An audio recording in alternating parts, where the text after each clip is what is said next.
नमस्कार। इस वीडियो में हम आरएसएस से जुड़े सभी फैक्ट्स के बारे में जानने वाले हैं और इस वीडियो में हम जानेंगे कि आरएसएस को किसने, क्यों और किस लिए बनाया था, आरएसएस को बनाने के पीछे का उद्देश्य क्या रहा होगा और साथ ही ये भी जानने वाले हैं कि देश को आज़ाद कराने वाले स्वतंत्रता संग्राम के अंदर आरएसएस का क्या रोल रहा था और देश के आज़ाद होने के बाद में भारत की पॉलिटिक्स को आरएसएस कैसे प्रभावित करता है। कुछ लोगों के अनुसार आरएसएस सफेद शर्ट पहने, पैंट पहने और टोपी लगाए और हाथ में डंडा लिए हुए लोगों का एक संगठन मात्र है, जबकि कुछ लोग उसे हिंदू आतंकवाद से जोड़ते भी हैं। तो क्या है आरएसएस की सच्चाई, इस वीडियो में पूरा जानेंगे। तो वीडियो को अंत तक देखना और जिसको ये जानने की जरूरत हो उसके साथ में शेयर भी कर देना।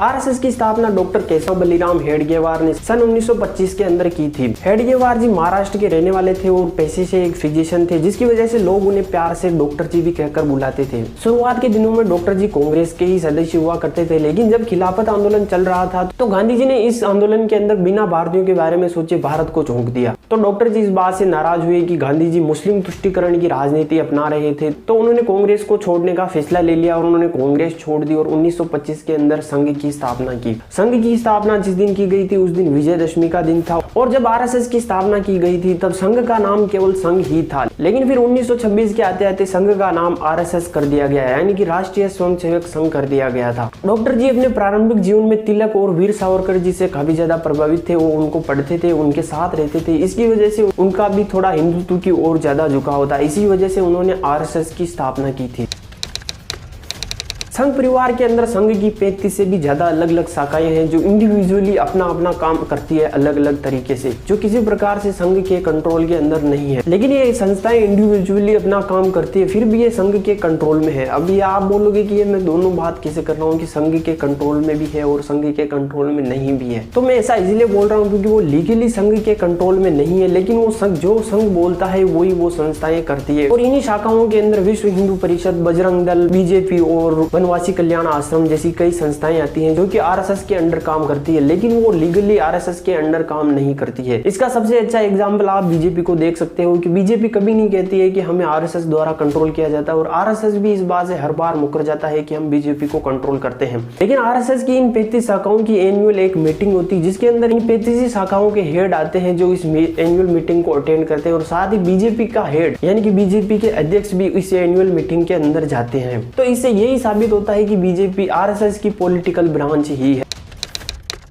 आरएसएस की शुरुआत वैसे तो पॉलिटिक्स के अंदर आने के लिए हुई ही नहीं थी, लेकिन आरएसएस के पॉलिटिक्स ज्वाइन करने के पीछे कई कारण थे। तो इन कारणों के अंदर सबसे बड़ा कारण यह था कि भारत के आजाद होते ही सबसे पहले आरएसएस पर बैन लगाया गया था। आरएसएस पर इतिहास में कुल 3 बार बैन लगे थे, जिनमें से पहला बैन देश के आजाद होने के कुछ टाइम बाद 1948 के अंदर ही लग गया था और आरएसएस पर यह बैन नाथूराम गोडसे द्वारा गांधी जी की हत्या करने की वजह से लगाया गया था और नाथूराम गोडसे का कहीं ना कहीं आरएसएस से संबंध था, जिसकी वजह से यह बैन लगाया गया था। लेकिन बैन लगने के कुछ टाइम बाद यानी 1949 के अंदर ही ये बैन हटा लिया गया था, क्योंकि जब इसके लिए समिति बिठाई गई और जांच हुई तो यह पाया गया कि नाथूराम गोडसे का आरएसएस से कोई संबंध नहीं था। लेकिन गांधी जी की हत्या के टाइम पर आरएसएस के कई कार्यकर्ताओं ने देश के विभिन्न कोनों पे पटाखे भी जलाए और मिठाइयां भी बांटी थी, जिसकी वजह से इस बैन को हटाने के लिए सरदार पटेल ने आरएसएस के सामने 2 कंडीशंस रखी। पहली कंडीशन तो यह थी कि आरएसएस को कॉन्स्टिट्यूशन को मानना पड़ेगा और दूसरी कंडीशन यह थी कि आरएसएस ट्राई कलर यानी तिरंगे को नेशनल फ्लैग यानी कि राष्ट्रीय ध्वज का दर्जा देगा। दरअसल इससे पहले क्या हुआ था कि आरएसएस ने अपने कॉन्स्टिट्यूशन को मानने से भी इनकार कर दिया था और ट्राई कलर यानी कि तिरंगे को भी राष्ट्रीय ध्वज मानने से इनकार कर दिया था। उनके अनुसार भगवा ही सबसे ऊपर था। तो जैसे ही उस समय के सरसंघ चालक गोलवालकर जी ने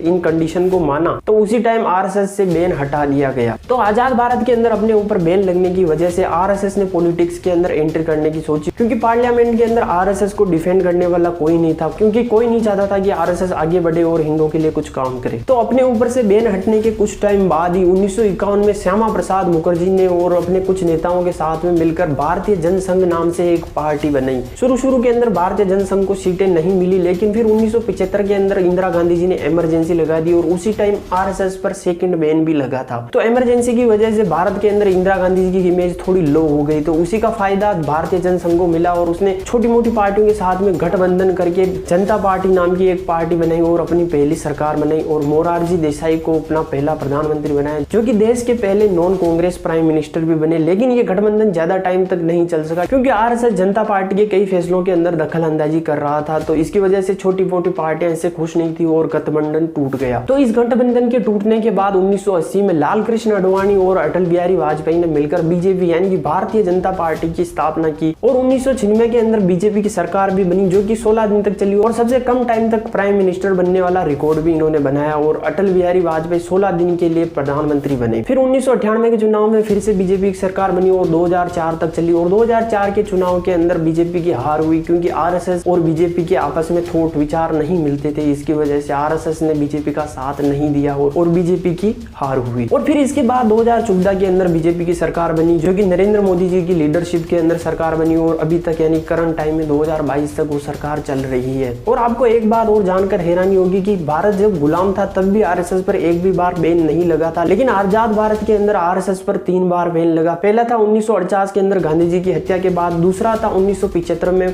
इमरजेंसी के टाइम पे और तीसरा था बाबरी विध्वंस के टाइम पर। बाबरी विध्वंस के समय आरएसएस पर इसलिए बैन लगाया गया था क्योंकि बाबरी विध्वंस के टाइम पर आरएसएस के ही मेंबर आडवाणी जी ने राम रथ यात्रा निकाली और जब बाबरी का विध्वंस किया जा रहा था तो वहीं पास में खड़े होकर वो भाषण भी दे रहे थे और इसी वजह से आरएसएस पर तीसरी बार बैन लगाया गया था।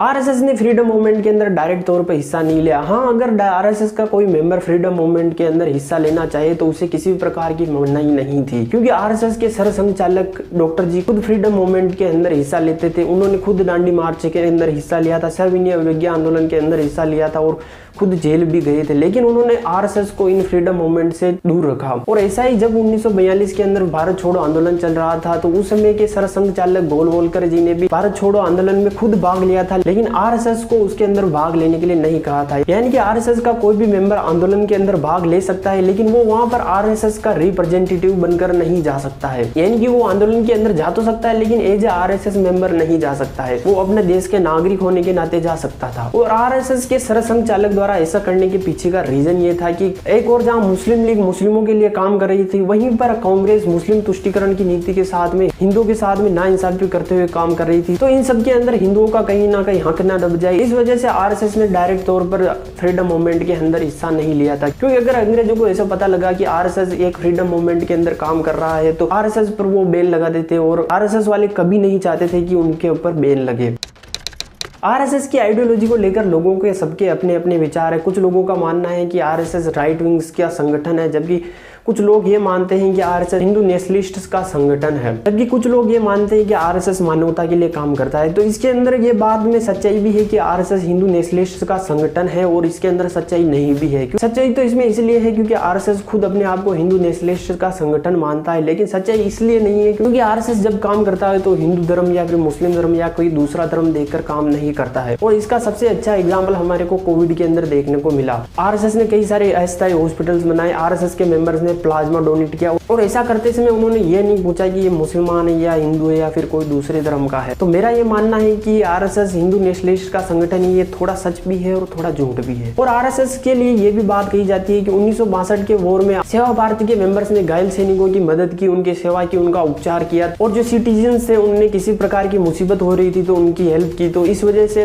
1963 की रिपब्लिक परेड में जवाहरलाल नेहरू ने आरएसएस को इन्वाइट किया और परेड करने के लिए कहा, लेकिन इसका कोई ऑफिशियल डॉक्यूमेंट नहीं मिलता है कि आरएसएस ने वो परेड ज्वाइन की या फिर नहीं की। आरएसएस के अंदर कुछ परमानेंट मेंबर्स भी होते हैं जो हमेशा के लिए आरएसएस के लिए ही समर्पित रहते हैं, जिनका कोई भी परिवार नहीं होता, वो परिवार से पूरी तरीके से संन्यास ले चुके होते हैं, जो किसी प्रकार की नौकरी नहीं करते, वो केवल आरएसएस के लिए ही काम करते हैं, अपनी पूरी लाइफ को आरएसएस को ही समर्पित कर देते हैं, जिन्हें आरएसएस के अंदर प्रचारक कहा जाता है। और इन्हीं प्रचारकों में से आगे चलकर संघ का सरसंघचालक बनाया जाता है और संघ के इन्हीं प्रचारकों में से बीजेपी के लिए प्रधानमंत्री पद के उम्मीदवार भेजा जाता है। तो अटल बिहारी वाजपेयी, नरेंद्र मोदी जी और आने वाले बीजेपी के प्रधानमंत्री का चेहरा योगी जी खुद प्रचारक रहे हुए, जिनका किसी प्रकार का कोई परिवार से कोई नाता नहीं है। तो इस वीडियो में बस इतना ही। अगर वीडियो पसंद आया हो तो वीडियो को लाइक शेयर जरूर करना और चैनल पर पहली बार विजिट करे हो तो सब्सक्राइब कर देना। मिलते हैं अगली वीडियो में। जय हिंद।